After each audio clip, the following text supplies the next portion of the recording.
Welcome to Mom and Mind, where we dive into all aspects of perinatal mental health and wellness related to pregnancy, birth, loss, postpartum, and new parenthood. It's so much more than postpartum depression. We raise the volume on all of these topics in the hopes that someday everyone will have the support and info that they deserve before they need it. Please note this podcast is not a replacement for treatment by a professional or professional training. Welcome to Mom and Mind. I'm your host, Dr. Kat. I wanted to come on today to have a chat with you personally, especially through this period of time of the holidays and the stress and chaos and all the things going on, all of the millions of details that we're attending to at any given moment, and very specifically how frantic that can make us feel, how overloaded and overwhelmed that can make us feel. Kind of checking into my own energy and the energy that I feel around me, it felt like a really good time to just kind of call that out, call the chaos and franticness out, and come to you all with a different kind of energy, with an energy geared more towards healing and health and wellness. Something that's been on my mind a lot regarding this is the inherent resilience and strength that I see that so many people have. And because I work with perinatal moms primarily, the unbelievable amount of strength that women going through the transition into motherhood have, and how much they harbor and how much they go through. And I, of course, also want to mention fathers and new parents in general. This is a massive transition, whether it's your first or 15th kid, it's a change. And while it is stressful, and while people are having a hard time, and specifically if they're dealing with any kind of depression, anxiety, PTSD, additional stressors, basically anything outside of pregnancy, birth, or postpartum going perfectly well, which is extremely rare, people are dealing with high stress. And the holidays themselves bring on another layer of stress. We talked about self-care several episodes ago, and we do throughout each of our episodes pretty much. It runs through all of them, and how people find healing, how people get back to themselves. And I've been thinking very deeply about this idea of how people heal, and because of what we do here, specifically how mothers and fathers and birthing persons heal through any number of things in this period of time, which led me to further think about how unique the healing journey is and how many different ways people find healing and work through healing and move through healing into wellness. I remember years ago, as my sort of mind and thought process was developing, thinking about how many people there are on this planet and how different each person is. That's how many different ways there are to be human, which also leads me to feel that that's how many ways there are to seek healing. I wanted to look up to see exactly how many people there are on this planet right now. The approximate number, it's 7.7 billion people. And in my mind, that means there are 7.7 billion ways to heal. We are constantly seeking, how do I get through this? So we're looking for little gems, little things that can help us get through the day. And all of that is needed and necessary. But there's not one way. There's absolutely not one way. In all of the stories that we hear on the Mom and Mind podcast, there may be some similarities and threads of healing modalities or ways that people have seen themselves through. But even within that, even if the same person goes to therapy, has a doula, uses medication, their process is different. We may be using similar tools, but our process of healing is so different because it's so unique. The way we get into our injured spaces is so unique, and the way we get out of them is also so unique. And I think especially with the way social media is set up, we are often looking for, well, what did they do? How did they seek healing? And while, yes, there is some benefit in that, in my mind, the purpose of the Mom and Mind podcast is to show how many different ways there are, that it's not one way. And it's not one thing. You may seek out one modality of healing and that works for you and you feel better. You may need a combination of 15 different ways to heal, and that's what works for you. What I find that we leave most off of the list is our own strength, our own resilience, our own memory of how much we've already been through and that we got through it. And we can pull that into any current moment. We can pull in our own strength. I'm constantly in awe of the strength and resilience of the mothers that I meet with. and the stories that I hear from all of you. And you have to remember that for yourself, that is part of your healing. It's not always going to be some external thing, although that can help a lot. But remembering your own strength, remembering your own courage, remembering your own vulnerability, remembering your own steps to healing. What has worked for you in the past? Sometimes we aren't even aware of how we are using the skills that we've developed throughout our life to help us in any current situation. Sometimes it's just like, well, that's what I do to deal with stuff. But when we're in dark places or in moments of desperation, it is so hard to hold on to the memories of our strength and of our resilience.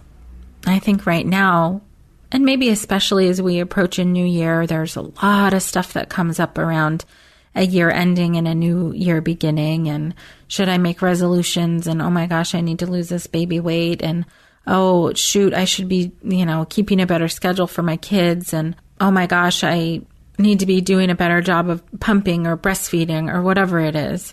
We are so focused on what needs to be fixed and what our difficulties are and what's wrong. And I'm just saying, let's not do that for right now. Let's focus on strengths. What are the things that you do that get you through these hard moments?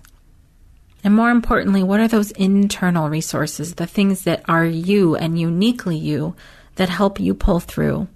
The more that we can get in touch with those parts of ourselves that are part of our resilience, that are part of our strength and movement through pain, the easier it is to call on them, the easier it is to rely on them, the easier it is to rely on ourselves. I'm not at all suggesting to not rely on other people or reach out for help in any way. Please do that. That might be a strength of yours. It might be a strength that you do reach out for help. But I'm talking about those quiet moments where you feel alone, where you feel misunderstood, where you feel like people don't get it. How do you get through that? What is it that you do that helps get you out of that? I'm avoiding at the moment going down a list of ways that you can engage in self-help and things that you can do for yourself, because it would be easy enough to give a list, to hear some ideas. But what I just keep getting pulled back to is this idea that outside of those resources that are external to you, what are your internal resources? Now, I've had some people push back on me with this concept. Well, I don't know how I get through stuff. And that's fine. You don't have to know exactly. But that's also part of what I'm suggesting, is that you're here. There's something that got you here. What are those things? Can we know ourselves just a little bit better?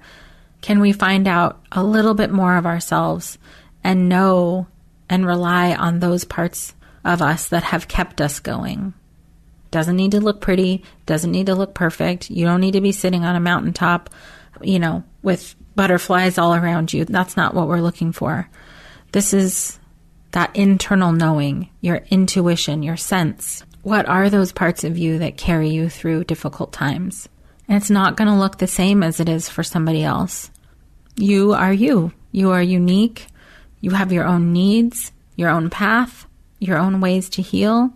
One of those ways is through you, through yourself. One of those paths is finding true connection to who you are, your beautiful soul, your beautiful strengths, your beautiful courage and vulnerability. Vulnerability is a strength, by the way. We sometimes compare vulnerability to weakness, but I think that is a major, major misconception.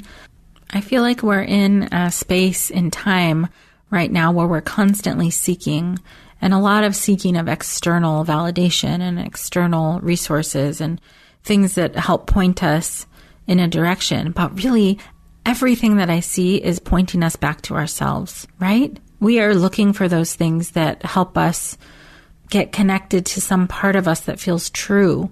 That's like a tuning fork that we'll hear it and get that little gem that'll help us remember who we are. And we're constantly seeking that externally. Again, I'm not saying that you can't or shouldn't. I'm just saying that there's such a wealth of information already inside of you that has gotten you this far. And what is it now that is carrying you through this new motherhood journey? Out of 7.7 billion ways to heal, yours is worthy, whatever that is. Yours has meaning. Yours can be totally unique. I think for a long time for me, my personal path to healing was something that I felt like I couldn't share because it wasn't prescriptive. It wasn't, that thing that everybody tells you to do. It wasn't specifically medication. It wasn't specifically psychotherapy, although I did go to psychotherapy.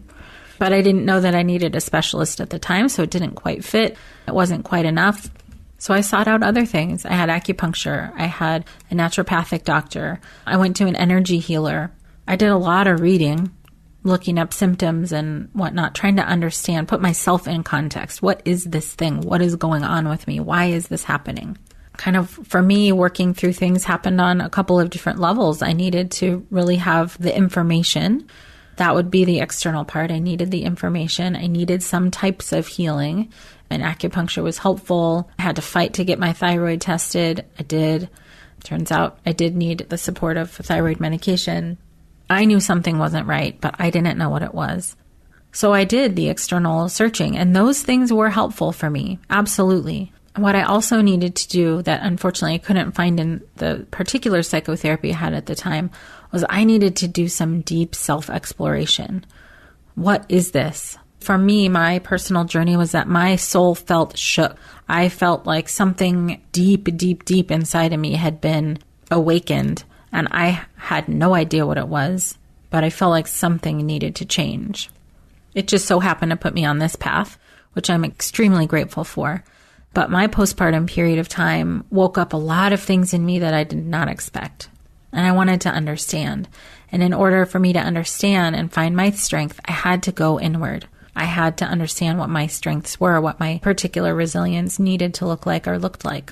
And again, I'm 1 out of 7.7 billion. That just happened to be what brought me healing at that time.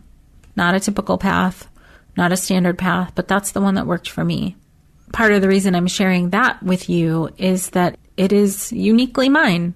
There's no way that I would expect that they felt healing in the same way that I experienced healing, even if they did the same things. Because my needs are different. My needs are different than yours. Yours are different than mine. And that's totally okay. When we can get in touch with what our internal needs are, our internal strengths are, and listen to that voice. I had never, ever been to an energy healer, but that's what my internal voice told me. So I did a Google search and found somebody that actually did help me in ways that I didn't expect. And me being a psychologist, I didn't even think to look for a specialist, a perinatal mental health specialist, as a therapist. But there were some other factors there because, again, the shame and the guilt and all that other stuff that comes along with like feeling how you feel and then being embarrassed about it and, all of that. That was for sure there, that feeling of not wanting people to know. Anyhow, one example, and you've heard many examples on this podcast of how people find healing, but we're listening for 30, 40 minutes at a time. We're just scratching the surface of their healing journey. We're getting like the Cliff Notes version and not the full depth of what a person's healing journey is and what that looks like. And how it looks like for you is totally unique and totally okay. What would it be like for you to sit back, take a minute for yourself, and drop down into your heart and ask yourself what you need? Ask yourself, what are my strengths? What does resilience look like for me? How is it that I'm getting through this? Your answers might not come up right away, but the more often we can sit and self-reflect and think a little bit about what it is that is getting us through, what our strengths are, what our resilience is, the less frantic we feel, frankly, the more centered we feel, the more grounded we feel. When we know that we have something within us that we can rely on, things just aren't as scary. And going through any type of perinatal mood or anxiety disorder can be really scary. Having unexpected complications through pregnancy or the birth or in the postpartum can be extremely scary and feel very disorienting and put us off our balance, for sure. And it's not that sitting and understanding your own strength is going to take care of all of that, but it is a place to come home to within yourself. It is a soft place to land within yourself. So I hope that whatever is going on for you, wherever you are in your healing journey, healing process, that taking a little bit of a pit stop inside yourself, looking deeply and listening deeply, you can find a little bit of that foundation, a little bit of that home within. And you can return to it when things feel scary or ugly or confusing. You are still here and you can get through this. Absolutely. Whatever it is that you're going through. I wish I could reach through this microphone and give everyone a big hug who wants it or needs it right now. But I guess consider this episode a hug from me if you so choose, if you're a huggy person, or my way of sending some love out to you. I appreciate each and every one of you for listening and for going on this journey with yourself and with me here on the Mom and Mind podcast. I'm deeply honored that I get to share this space and time with you. Until next time. Thank you so much for joining us today. Please share this podcast. Together we can support moms and families so that no one has to deal with this alone. Come connect with us at momandmind.com.